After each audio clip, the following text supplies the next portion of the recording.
أشهد أن لا إله إلا الله وحده لا شريك له وأشهد أن محمدا عبده ورسوله أما بعد فأعوذ بالله من الشيطان الرجيم بسم الله الرحمن الرحيم الحمد لله رب العالمين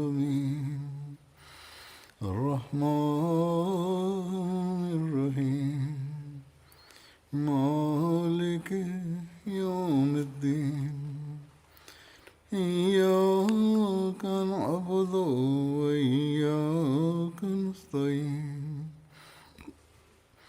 اهدنا الصراط المستقيم صراط الذين أنعمت عليهم غير المغضوب عليهم ولا الضالين. لا يزال الحديث جاريا عن محاسن ومناقب سيدنا أبي بكر الصديق رضي الله عنه. لقد ورد أنه كان أفضل الناس وأحبهم، فعن ابن عمر رضي الله عنهما قال: كنا نخير بين الناس في زمن النبي صلى الله عليه وسلم، أي كنا نقارن بين الناس ونقول فلان أفضل من فلان، فنخير أبا بكر ثم عمر بن الخطاب ثم عثمان بن عفان رضي الله عنهم.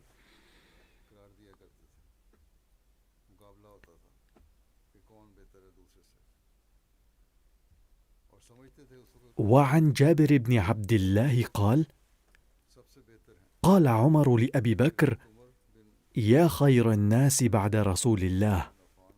فقال أبو بكر: أما إنك إن قلت ذاك فلقد سمعت رسول الله صلى الله عليه وسلم يقول: ما طلعت الشمس على رجل خير من عمر.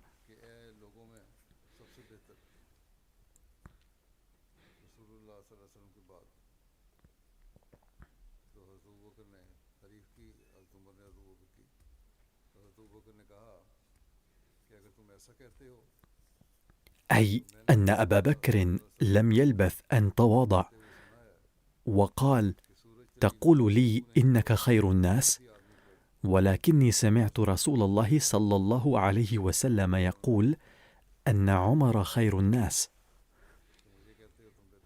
وعن عبد الله بن شقيق قال: قلت لعائشة: أي أصحاب رسول الله صلى الله عليه وسلم كان أحب إلى رسول الله؟ قالت: أبو بكر. قلت: ثم من؟ قالت: عمر. قلت: ثم من؟ قالت: ثم أبو عبيدة بن الجراح. قلت: ثم من؟ قال: فسكتت. عن محمد بن سيرين قال: ما أظن رجلا ينتقص أبا بكر وعمر يحب النبي صلى الله عليه وسلم، أي من ينال من أبي بكر وعمر لا أراه صادقا في ادعائه حب رسول الله صلى الله عليه وسلم، لأن النبي صلى الله عليه وسلم كان يحبهما جدا.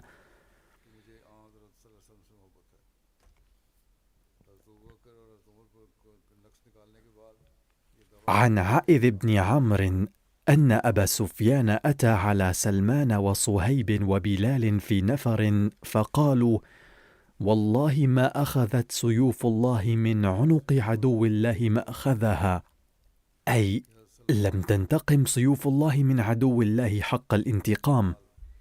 قال الراوي: فقال أبو بكر: أتقولون هذا لشيخ قريش وسيدهم؟ وكان أبو سفيان من زعماء قريش.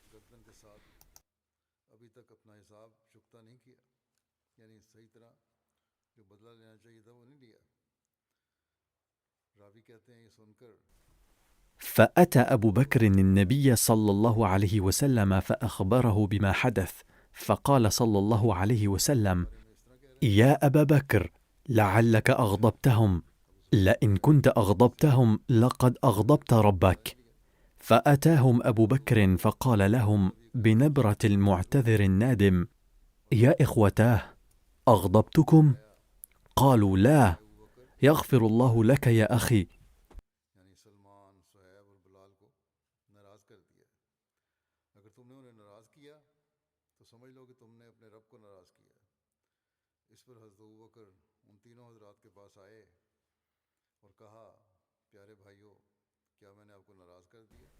هذا الحادث يبين مدى تواضع سيدنا أبي بكر. كان هؤلاء النفر عبيدا أعتقهم أبو بكر، ومع ذلك جاءهم وطلب العفو منهم. كما يدل هذا الحادث على مدى محبة وطاعة سيدنا أبي بكر للنبي صلى الله عليه وسلم، إذ لم يقل له النبي صلى الله عليه وسلم: لقد أغضبتهم فاذهب واطلب العفو منهم، ولكنه ذهب إليهم من تلقائه وطلب العفو منهم. وقد ورد في شرح هذه الواقعة أنها حصلت بعد معاهدة الصلح والهدنة بين المسلمين والكفار بالحديبية، وكان أبو سفيان لم يكن قد أسلم بعد، ففكر هؤلاء المسلمون وقالوا: ليتنا قتلناه قبل ذلك. وقد ذكر سيدنا المصلح الموعود رضي الله عنه بعض الأمور على ضوء التاريخ فيما يتعلق بحفظ القرآن الكريم، فقال: ذكر أبو عبيدة أسماء بعض صحابة رسول الله صلى الله عليه وسلم من المهاجرين الذين كانوا قد حفظوا القرآن المجيد عن ظهر غيب، وهم أبو بكر وعمر وعثمان وعلي وطلحة وسعد بن أبي وقاص وابن مسعود وحذيفة وسالم وأبو هريرة وعبد الله بن سائب وعبد الله بن عمر وعبد الله بن عباس. ومن بين النساء السيدة عائشة والسيدة حفصة والسيدة أم سلمة. ومعظم هؤلاء قد حفظوا القرآن المجيد أثناء حياة الرسول صلى الله عليه وسلم، وبعضهم بعد وفاته. وهناك رواية لأبي بكر نفسه عن واقعة ثاني الاثنين، فعن أنس عن أبي بكر قال: قلت للنبي صلى الله عليه وسلم وأنا في الغار: لو أن أحدهم، أي أحد الكفار الواقفين خارج الغار، نظر تحت قدميه لأبصرنا. فقال صلى الله عليه وسلم: ما ظنك يا أبا بكر باثنين الله ثالثهما؟ هذه الرواية في البخاري. وقال سيدنا المسيح الموعود عليه الصلاة والسلام: ومن حسنات الصديق ومزاياه الخاصة أنه خص لمرافقة سفر الهجرة، وجعل شريك مضائق خير البرية، وأنيسه الخاص في باكورة المصيبة، ليثبت تخصصه بمحبوب الحضرة. وسر ذلك أن الله كان يعلم بأن الصديق أشجع الصحابة ومن التقاه، وأحبهم إلى رسول الله ومن الكماه، أي الأبطال، وكان فانيا في حب سيد الكائنات، وكان اعتاد من القديم أن يمونه ويراعي شؤونه، فأسلى به الله نبيه في وقت عبوس وعيش بؤس، وخص باسم الصديق وبقرب نبي الثقلين، وأفاض الله عليه خلعة ثاني اثنين، وجعله من المخصوصين.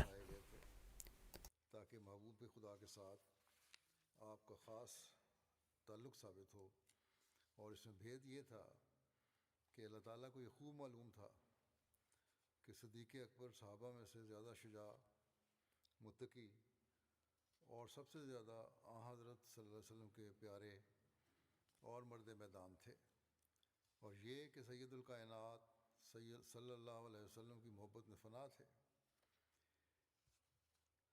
आप यानी हज़रत अबू बकर इब्तिदा से ही हजूर की माली मदद करते और आपके अहम अमूर का ख्याल फरमाते थे। सो अल्लाह ने तकलीफ़ दे वक्त और मुश्किल हालात में अपने नबी सल्लल्लाहु अलैहि वसल्लम की आपके ज़रिए तसल्ली फरमाई और अस्सदीक़ के नाम और नबी सकलैन के कुर्ब से मखसूस फरमाया और अल्लाह ताला ने आपको सानी अस्नैन की खिलत फ़ाखरा से फैज़याब फरमाया और आप ख़ासुल ख़ास बंदों में से और अपने ख़ासुल ख़ास बंदों में से बनाया। ولقد أشاد بعض الكتاب غير المسلمين بأبي بكر رضي الله عنه، فقد كتب المؤرخ الجزائري من القرن العشرين أندري سروير: كان أبو بكر رجلا بسيط الطبع، فعلى الرغم من إحرازه مكانة سامية غير متوقعة قد عاش حياة الفقر، ولما توفي ترك وراءه لباسا باليا وعبدا وجملا. كان حقا يحكم قلوب أهل المدينة، وكان يتميز بصفة عظيمة ألا وهي قوة العزيمة. كان أعداء محمد يفتقرون إلى ميزة أحرز بها النصر، وكان أبو بكر يتحلى بها، وهي الإيمان الذي لا يتزعزع واليقين القوي المتين. وكان أبو بكر رجلا مناسبا في مكان مناسب.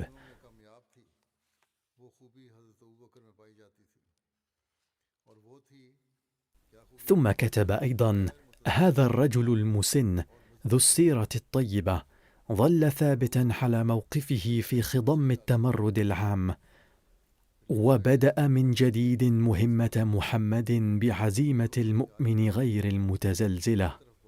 وكتب المؤرخ البريطاني جي ساندرز: لطالما اعتز المسلمون بذكرى الخليفة الأول كرجل وفي ومخلص كامل ولطيف كريم، لم تقدر أعنف العواصف على زعزعة قدمه وثباته. كانت فترة حكمه قصيرة، لكن الإنجازات التي حققها كانت بالغة الأهمية.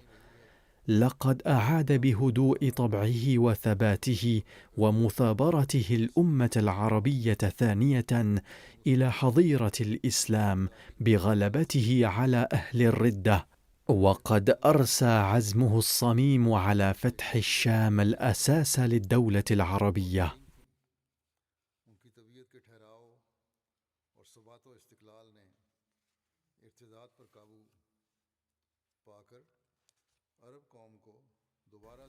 ويقول المؤلف الإنجليزي H.G. ويلز: لقد قيل إن المؤسس الحقيقي للحكومة الإسلامية لم يكن محمد بقدر ما كان صديقه ومساعده أبو بكر، فهذه مبالغة منه.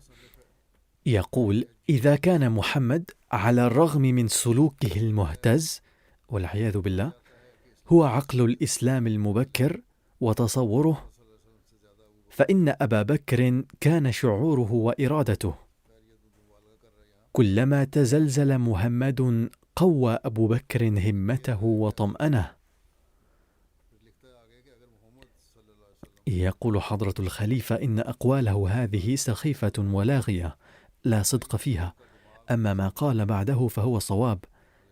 فقد كتب بعده: عندما مات محمد أصبح أبو بكر خليفة له، وبإيمانه القوي الذي يحرك الجبال من مكانها بدأ ببساطة وبحنكة مهمة إخضاع العالم كله لله تعالى، مع جيوش صغيرة مكونة من 3 إلى 4 آلاف جندي عربي.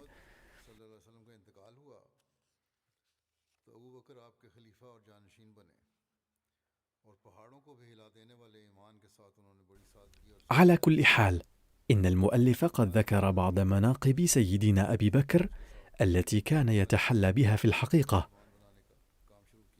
لكن لما كان هؤلاء لا يملكون شعورا ولا إدراكا لأسمى مكانة نبوة النبي صلى الله عليه وسلم ومقامه الرفيع، لذا يبالغون في مدح سيدنا أبي بكر وسيدنا عمر رضي الله عنهما بما لا يصح بتاتا، لأن كلا من سيدنا عمر وأبي بكر رضي الله عنهما كان وفيا لسيده ومطاعه محمد صلى الله عليه وسلم ومن أتباعه الكاملين وعشاقه، فلم يكونا عقل الإسلام بل كانا خادمين للنبي صلى الله عليه وسلم كالجوارح مثل الأيادي والأقدام، كما أن الإسلام لم يكن عبارة عن عقل النبي صلى الله عليه وسلم أو عمله، بل الإسلام اسم للشريعة الكاملة والدين الكامل الذي أساسه الهداية الربانية والوحي الإلهي. وليس صحيحا أنه كلما قلق النبي صلى الله عليه وسلم وتزلزل طمأنه أبو بكر وقوى همته، كلا، بل لا نرى أي قلق وتزلزل في حياة هذا النبي الباسل الذي كان أشجع الناس، وحين واجه مشكلة أو قلقا فقد شجعه الله القادر والقوي وطمأنه. يقول هذا المؤلف إن أبا بكر كان يشجع النبي صلى الله عليه وسلم يهدئ روعه، لكننا نجد عكس ذلك، وهو أن أبا بكر حين تعرض لحالة من القلق والاضطراب فإن النبي صلى الله عليه وسلم كان سندا له، كما حدث أثناء الهجرة إلى المدينة حيث قلق أبو بكر شديدا، مع أن هذا القلق كان حبا منه للنبي صلى الله عليه وسلم ومن أجله، ولكن النبي صلى الله عليه وسلم طمأنه في ذلك الوقت حيث قال له: لا تحزن إن الله معنا. وكما قلت سابقا إن أبا بكر قال شخصيا إنه عندما أصابه هذا القلق طمأنه النبي صلى الله عليه وسلم، فهذا الحدث وحده يبرهن بوضوح على عزيمته وتوكله وكونه نبيا عظيما من الله، إلا أن عميان القلوب هؤلاء حين لا يجدون بدا من قول الحق في موضوع ما يحاولون أن يكدروه بشيء من الباطل حتما.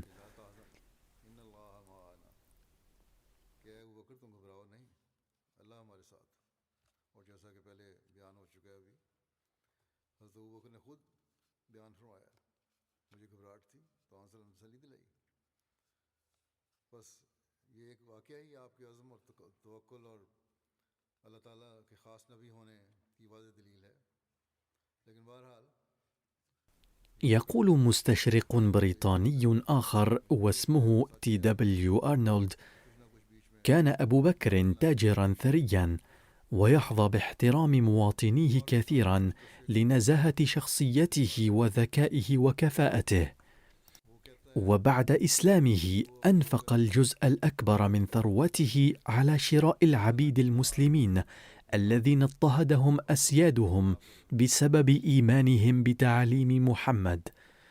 يقول المستشرق السكوتلندي وحاكم الأقاليم الغربية بالهند البريطانية السير ويليام ميور: كانت فترة حكم أبي بكر قصيرة، ولكن الإسلام ليس مدينا لأحد بعد محمد أكثر من أبي بكر، أي لم يخدم الإسلام أحد أكثر من أبي بكر بعد محمد.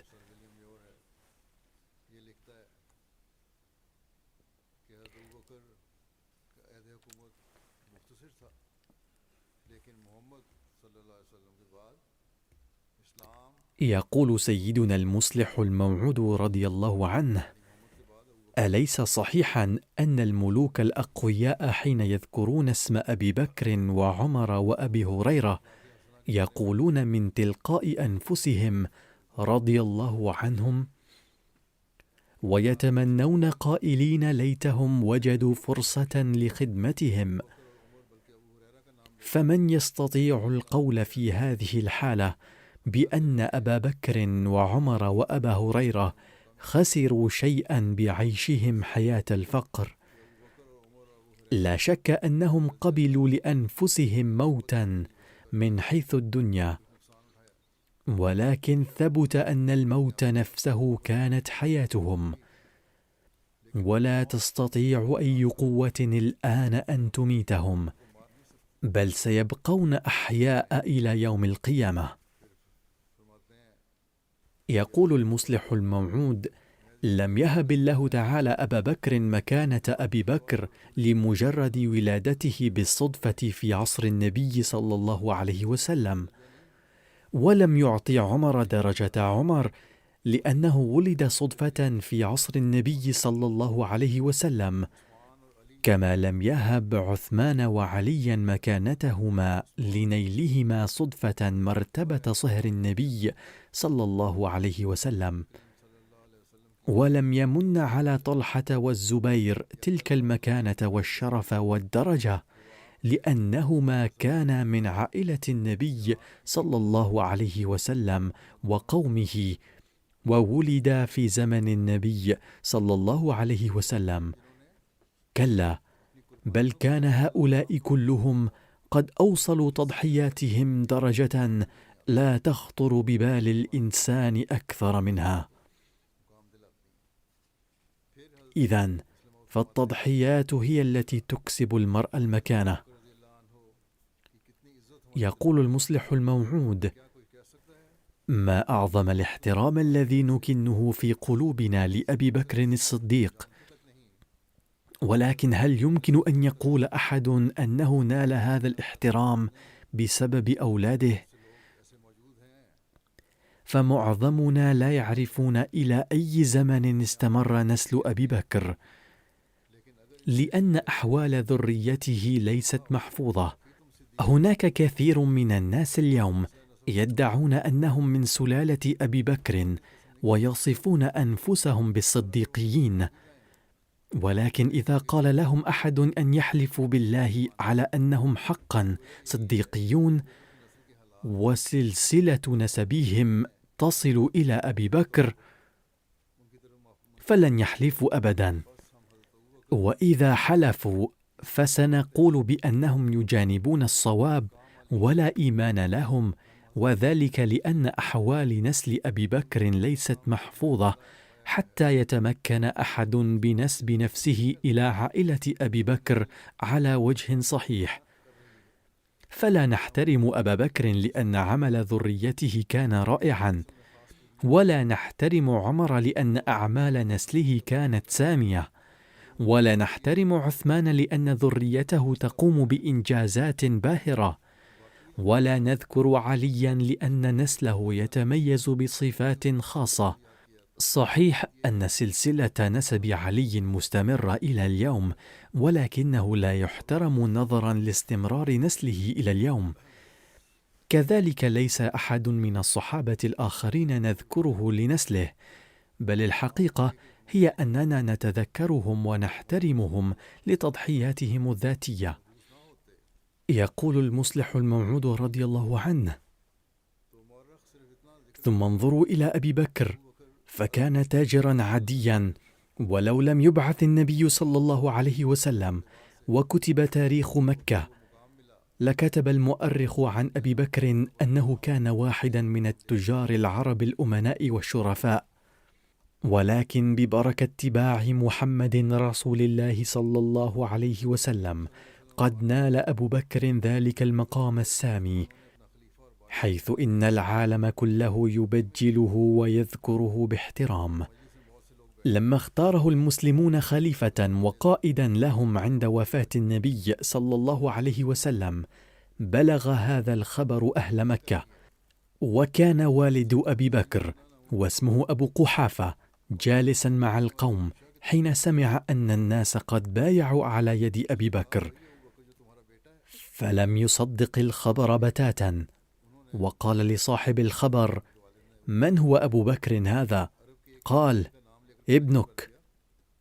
ثم أخذ والد أبي بكر أبو قحافة يعدد القبائل العربية، وسأله إن كانت قد بايعت أبا بكر، أي ذكر القبائل الكبيرة، وسأله أنها أيضا قد بايعت على يد أبي بكر واختاروه بالإجماع خليفة وسيدا عليهم. فلم يملك أبو قحافة نفسه وقال: أشهد أن لا إله إلا الله وحده لا شريك له، وأشهد أن محمدا عبده ورسوله. وذلك برغم أنه كان مسلما من زمان، وكان قد أسلم بعد فتح مكة، أو لعله أسلم قبل ذلك، وإنما أعاد كلمة الشهادة وأقر برسالة النبي صلى الله عليه وسلم ثانية، لأنه حين صار ابنه خليفة انكشفت عليه الحقيقة تماما، حيث أدرك أن هذا دليل عظيم على صدق الإسلام، إذ لولا ذلك لما كان العرب ليجتمعوا كلهم على يد أبي بكر أبدا.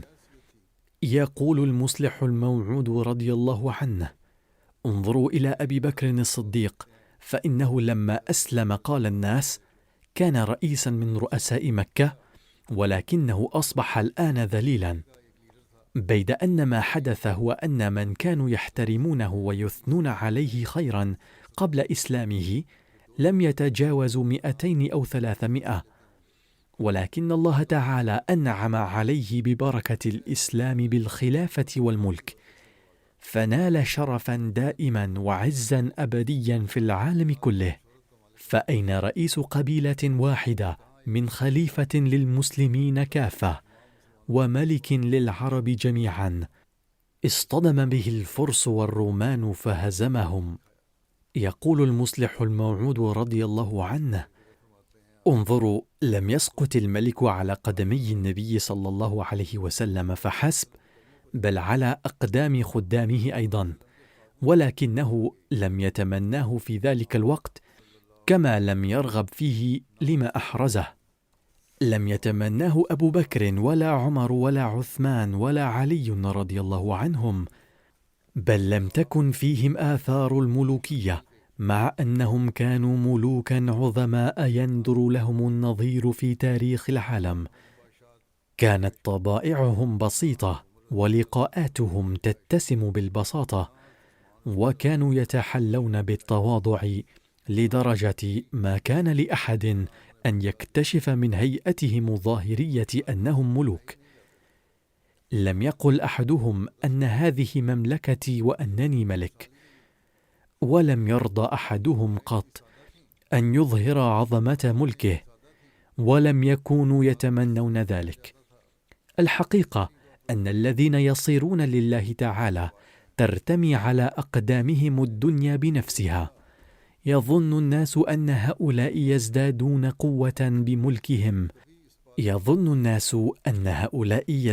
قوة بملكهم، ولكن الذين يصيرون لله تعالى ترى الحكومات أنها ستكسب شرفا وعزة إذا صارت خادمة لهم.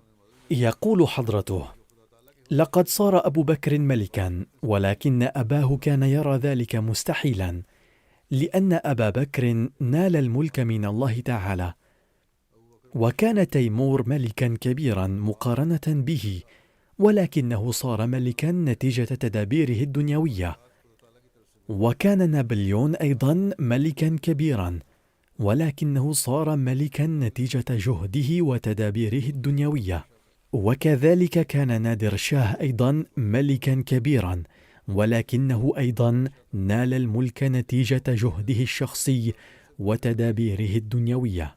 لقد تولى الجميع مقاليد الملك، ولكننا سنقول بأن تيمور قد ناله بواسطة الناس، ولكن أبا بكر رضي الله عنه تلقاه من الله تعالى.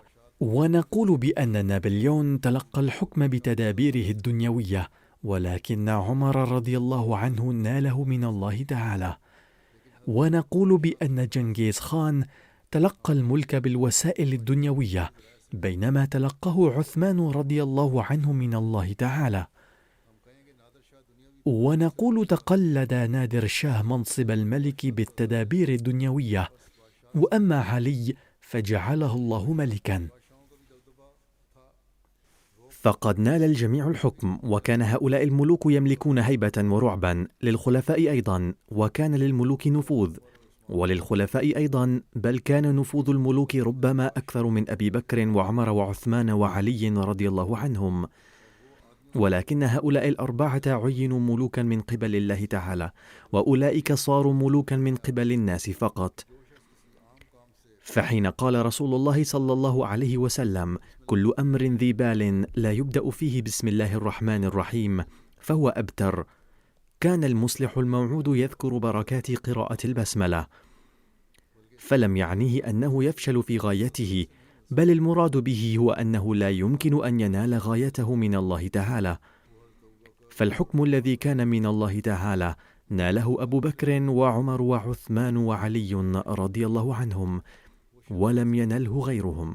والحكم الذي ناله الآخرون كان من الشيطان أو من الناس، وإلا لم يقرأ لينين وستالين ومالينكوف البسملة، ومع ذلك صاروا ملوكا. كذلك لم يقرأ روزفلت وترومان وايزنهاور البسملة، ومع ذلك صاروا ملوكا، حتى أنهم ما كانوا يعرفون البسملة، ولم تكن في قلوبهم أي قيمة للبسملة.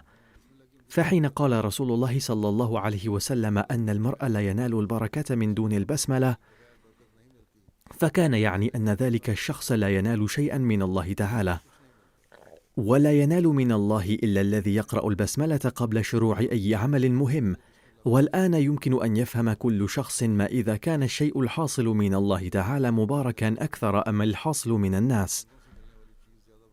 والحكم الذي يحوزه المرء بواسطة التدابير الإنسانية يمكن أن يفنى، ولكن الحكم الذي يتلقاه الإنسان من الله تعالى لا يمكن أن يفنى. ليت المسلمين يفهمون هذه النقطة الهامة، فإنهم يقرؤون البسملة وكأنهم يقرؤونها باللسان فقط ولا تخرج من قلوبهم. ثم يقول حضرته: كان يزيد أيضا ملكا، كم كان مستكبرا، وكم كان يدعي القوة، وكان قد دمر أسرة النبي صلى الله عليه وسلم، وكان يدعي بكونه مسلما أيضا، وقتل ذرية النبي صلى الله عليه وسلم، ولم يكن يطأطئ رأسه كبرا، وكان يظن أنه لا يستطيع أحد أن يرفع صوته أمامه. وكان أبو بكر أيضا ملكا، ولكنه كان يتحلى بتواضع وانكسار، وكان يقول: إن الله تعالى عينني لخدمة الناس، وكل ما وجدته من فرصة للخدمة فهي منة الله تعالى علي. وأما يزيد فكان يقول: لقد ورثت الملك من أبي، فمن حقي أن أقتل من أشاء وأخلي سبيل من أشاء. وفي الظاهر كان يزيد أقوى من أبي بكر في سلطانه، وكان يحسب نفسه وارث الملك الذي لا يقدر أحد على منازعته. ولكن أبا بكر كان يقول: لم يكن لي أن أصير ملكا، وكل ما أعطيته فهو من عطاء الله تعالى، وما كان لي أن أصبح ملكا بقوتي وقدرتي، وإنني خادم كل شخص فقيرا كان أم ثريا، وإذا أخطأت في حق أحد فليحاسبني الآن ولا يدمر عاقبتي في يوم القيامة. لعل بعض الذين سمع كلامه استغرب وقال: هذا لا يملك سلطة مثل سلطة مختار القرية. ولعله قال حين سمع كلام يزيد: إن كلامه يشبه كلام قيصر وكسرى. ولكن حين توفي أبو بكر فكان أبناؤه وأحفاده وأولادهم والأجيال التالية البعيدة عن هذه القرابات يعتزون بانتسابهم إلى أبي بكر رضي الله عنه.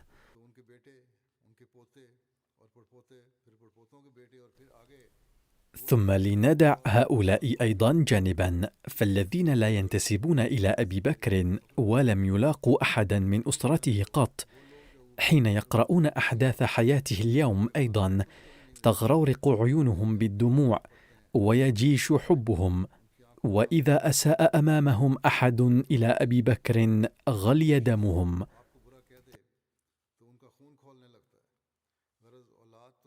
باختصار، بغض النظر عن أولاده، يستعد الآخرون أيضا ليفدوه بأرواحهم، وكل من ينطق بالشهادتين حين يسمع اسمه يقول: رضي الله عنه.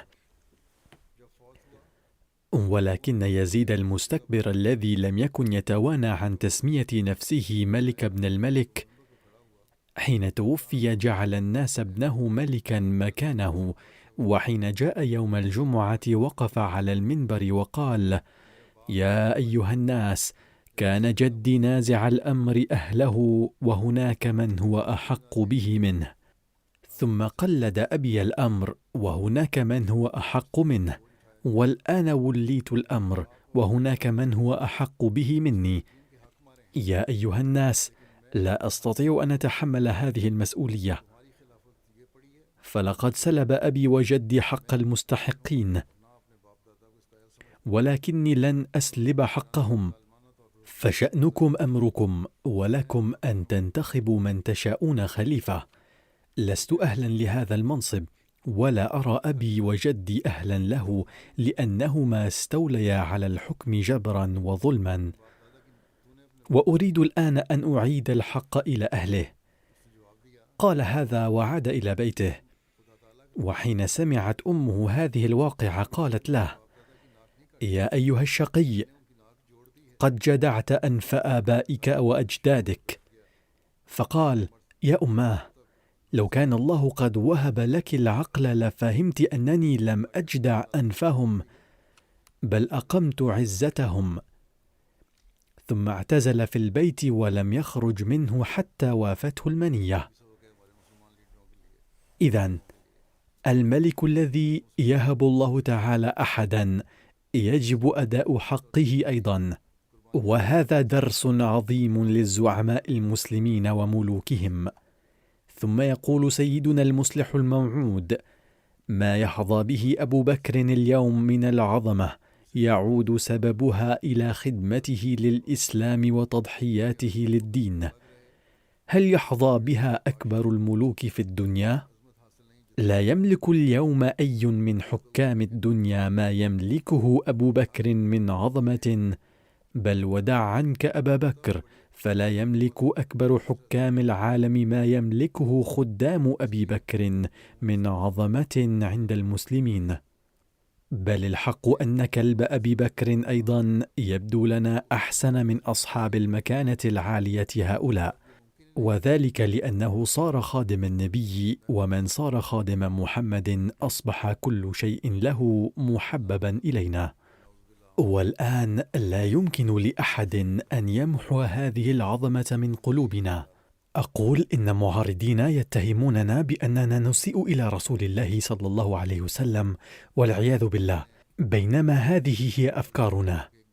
قال حضرة المصلح الموعود: ذات مرة كان أحد أبناء أبي بكر الذي أسلم متأخرا جالسا في مجلس النبي صلى الله عليه وسلم، حيث كانت تناقش أمور مختلفة، فقال لأبيه في معرض الحديث: يا أبت، في إحدى الغزوات كنت متخفيا وراء حجر إذ مررت أمامي مرتين، ولو أردت في ذلك الوقت لقتلتك، ولكني لم أفعل ذلك مفكرا أنك أبي. حين سمع أبو بكر ذلك قال: إنني لم أراك في ذلك الوقت، ولو كنت رأيتك لقتلتك، لأنك كنت نزلت في ميدان الحرب كعدو لله. يقول المسيح الموعود عليه السلام عن أخلاق سيدنا أبي بكر الفاضلة: كان أبو بكر ذلك الإنسان الذي وجد في فطرته زيت السعادة وفتيلها سلفا، أي كانت فيهما كفاءة للاستنارة، ولذلك أثرت فيه تعليم رسول الله صلى الله عليه وسلم المباركة، وأضاءته على الفور. لم يناقش رسول الله صلى الله عليه وسلم شيئا، ولم يطلب منه آية ولا معجزة، بل لما سمع الخبر سأله وقال: هل ادعيت النبوة؟ فقال النبي صلى الله عليه وسلم: نعم. فلم يلبث أن قال: اشهد بأني أول المؤمنين بك. إنه لمن الأمور المجربة أن الذين يثيرون الأسئلة قلما يهتدون، أما الذين يحسنون الظن ويصبرون فينالون نصيبا كاملا من الهدى. ومثال الفريقين موجود في أبي بكر وأبي جهل. أبو بكر لم يجادل ولم يطالب بآية، فأعطي ما لم يعطه الذين سألوا الآية. إنه رأى الآية تلو الآية، بل صار بنفسه آية عظيمة. أما أبو جهل فحاجج وعارض وما ارتدع عن الجهالة، ورأى الآيات تلو الآية ولكنه لم يبصرها، وفي نهاية المطاف هلك ساردا في معارضته وصار آية للآخرين. ثم قال المسيح الموعود عليه السلام: كانت أرض مكة الأرض نفسها التي ولد فيها أبو بكر وأبو جهل، وكانت مكة هي نفسها التي يجتمع فيها اليوم ملايين الناس من مختلف الشرائح والدرجات من جميع أنحاء العالم. وفي هذه الأرض المقدسة نفسها ولد هذان الإنسانان اللذان اهتدى أولهما بسبب سعادته ورشده ونال كمال الصديقين، بينما صار الثاني مضرب المثل في الشر والجهل والعداوة بغير حق ومعارضة الحق. اعلموا أن الكمال نوعان، أحدهما رحماني والآخر شيطاني، وأهل الكمال الرحماني ينالون الصيت والعز في السماء، أما أهل الكمال الشيطاني فينالون الشهرة بين ذرار الشياطين. باختصار، كان الاثنان في مكان واحد، لم يقصر رسول الله صلى الله عليه وسلم بحق أحد، بل بلغ ما أمر الله به أن يبلغ، وبلغ الجميع كل الأمر تبليغا مساويا. ولكن الأشقياء السيء الحظ ظلوا محرومين، أما السعداء فنالوا الهدى وصاروا من الكاملين. لقد رأى أبو جهل وأصحابه عشرات الآيات وشاهدوا الأنوار والبركات، ولكنهم لم ينتفعوا منها شيئا. ثم يقول المسيح الموعود عليه السلام: انظروا، حين بعث النبي صلى الله عليه وسلم في مكة كان أبو جهل أيضا يقيم في مكة نفسها، كما كان سيدنا أبو بكر الصديق في مكة، إلا أن طبع أبي بكر الصديق كان ملائما لقبول الحق لدرجة كان ما زال خارج المدينة إذ سأل أحدا في الطريق أي خبر جديد، فأخبره أن النبي صلى الله عليه وسلم أعلن النبوة، فآمن فورا ولم يطلب أي معجزة أو آية، مع أنه رأى بعد ذلك آيات لا تعد ولا تحصى، بل قد أصبح نفسه آية، بينما أصر أبو جهل على التكذيب والإنكار رغم رؤية آلاف الآيات. فما السر في ذلك؟ فقد كان كلاهما من مواليد المكان نفسه، أحدهما لقب صديقا، بينما الآخر الذي كان يسمى أبا الحكم اشتهر بأبي جهل. السر في ذلك أن طبعه لم يكن يلائم الصدق بالمرة. باختصار، إن أمور الإيمان تتوقف على ملائمة الطبع، فالملائكة تصبح معلمة بحد ذاتها وتعلم الأمور الحقة، ولذلك يعد وجود أهل الملائمة آية. ثم يقول المسيح الموعود: وأظهر علي ربي أن الصديق والفاروق وعثمان كانوا من أهل الصلاح والإيمان، وكانوا من الذين آثرهم الله وخصوا بمواهب الرحمن، وشهد على مزاياهم كثير من ذوي العرفان، تركوا الأوطان لمرضاة حضرة الكبرياء، ودخلوا وطيس كل حرب، وما بالوا حر ظهيرة الصيف وبرد ليل الشتاء، بل ماسوا في سبل الدين كفتية مترعرعين، وما مالوا إلى قريب ولا غريب، وتركوا الكل لله رب العالمين. وإن لهم نشرا في أعمالهم ونفحات في أفعالهم، وكلها ترشد إلى روضات درجاتهم وجنات حسناتهم، ونسيمهم يخبر عن سرهم بفوحاتها، وأنوارهم تظهر علينا بإناراتها. ثم قال المسيح الموعود عليه السلام: وأيم الله إنه تعالى قد جعل الشيخين والثالث الذي هو ذو النورين أي عثمان كأبواب للإسلام وطلائع فوج خير الأنام، فمن أنكر شأنهم وحقر برهانهم وما تأدب معهم بل أهانهم وتصدى للسب وتطاول اللسان، فأخاف عليه من سوء الخاتمة وسلب الإيمان، والذين آذوهم ولعنوهم ورموهم بالبهتان، فكان آخر أمرهم قساوة القلب وغضب الرحمن. وإني جربت مرارا وأظهرتها إظهارا أن بعض هؤلاء السادات من أكبر القواطع عن الله مظهر البركات، ومن عاداهم فتغلق عليه سدد الرحمة والحنان، ولا تفتح له أبواب العلم والعرفان.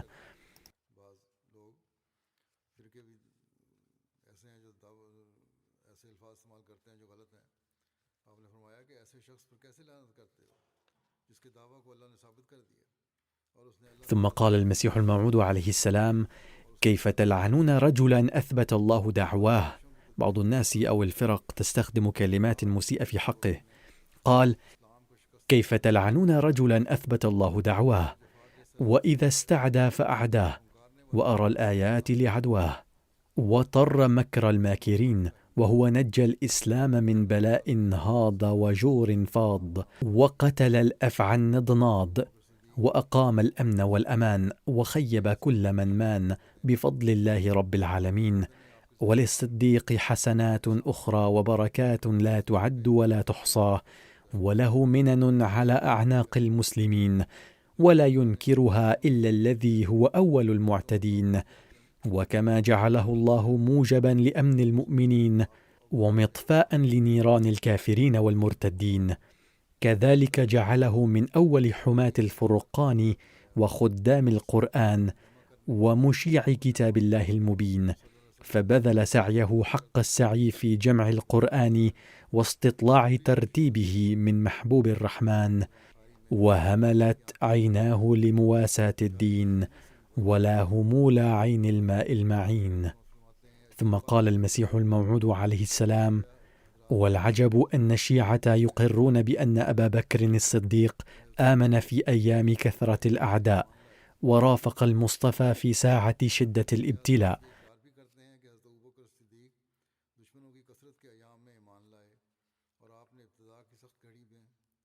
وإذا خرج رسول الله فخرج معه بالصدق والوفاء، وحمل التكاليف، وترك المألف والأليف، وترك العشيرة كلها، واختار الرب اللطيف.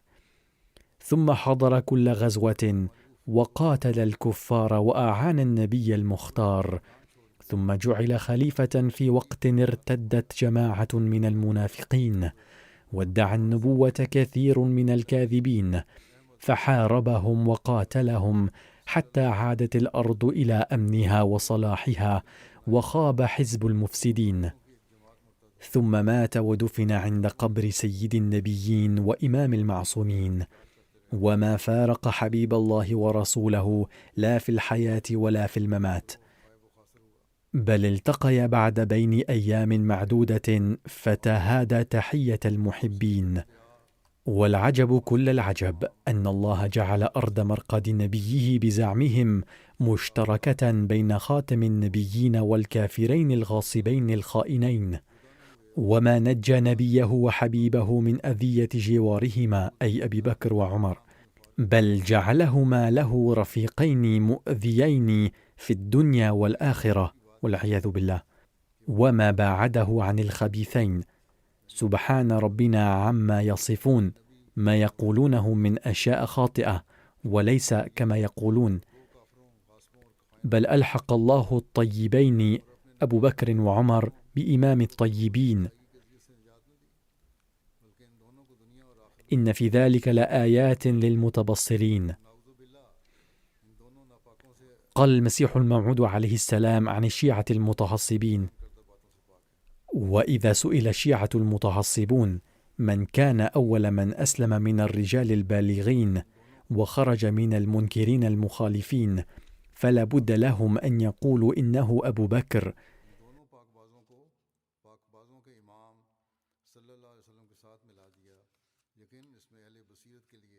ثم إذا سئل من كان أول من هاجر مع خاتم النبيين ونبذ العلق وانطلق حيث انطلق، فلا بد لهم أن يقولوا إنه أبو بكر. ثم إذا سئل من كان أول المستخلفين ولو كالغاصبين، فلا بد لهم أن يقولوا إنه أبو بكر. ثم إذا سئل من كان جامع القرآن ليشاع في البلدان فلا بد أن يقولوا إنه أبو بكر. ثم إذا سئل من دفن بجوار خير المرسلين وسيد المعصومين فلا بد لهم أن يقولوا إنه أبو بكر وعمر.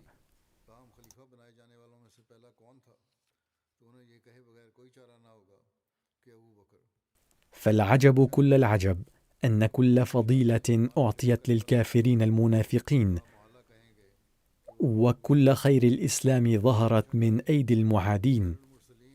أيزعم مؤمن أن أول لبنة للإسلام كان كافرا ومن اللئام، ثم أول المهاجرين مع فخر المرسلين كان كافرا ومن المرتدين، وكذلك كل فضيلة حصلت للكفار حتى جوار قبر سيد الأبرار.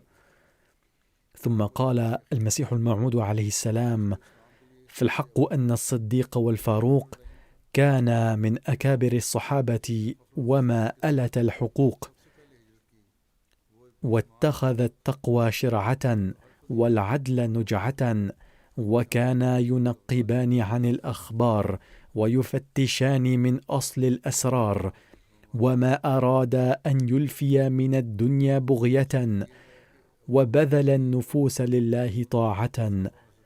وإني لم ألق كالشيخين في غزارة فيوضهم وتأييد دين نبي الثقلين. كان أسرع من القمر في اتباع شمس الأمم والزمر، وكان في حبه من الفانين، واستعذبا كل عذاب لتحصيل صواب، ورضوا بكل هوان للنبي الذي ليس له ثان، وظهرا كالأسود عند تلقي القوافل والجنود من ذوي الكفر والصدود، حتى غلب الإسلام وانهزم الجمع، وانزوى الشرك وانقمع، وأشرقت شمس الملة والدين. وكانت خاتمة أمرهما جوار خير المسلمين مع خدمات مرضية في الدين وإحسانات ومنن على أعناق المسلمين.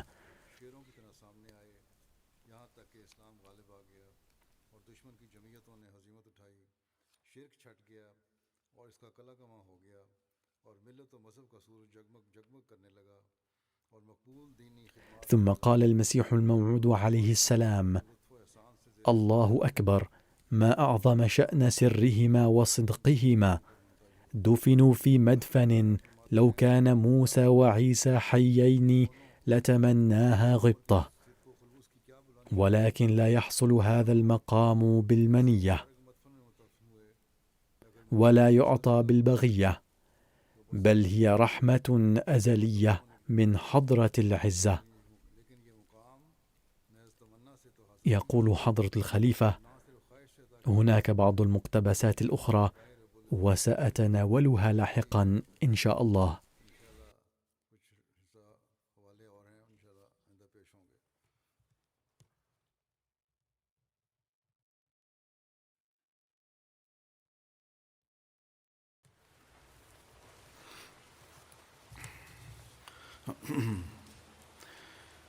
الحمد لله نحمده ونستعينه ونستغفره ونؤمن به ونتوكل عليه ونعوذ بالله من شرور أنفسنا ومن سيئات أعمالنا. من يهده الله فلا مضل له ومن يضلل فلا هادي له. ونشهد أن لا إله إلا الله ونشهد أن محمدا عبده ورسوله. عباد الله رحمكم الله، إن الله يأمر بالعدل والإحسان وإيتاء ذي القربى وينهى عن الفحشاء والمنكر والبغي يعظكم لعلكم تذكرون اذكروا الله يذكركم وادعوه يستجب لكم ولذكر الله أكبر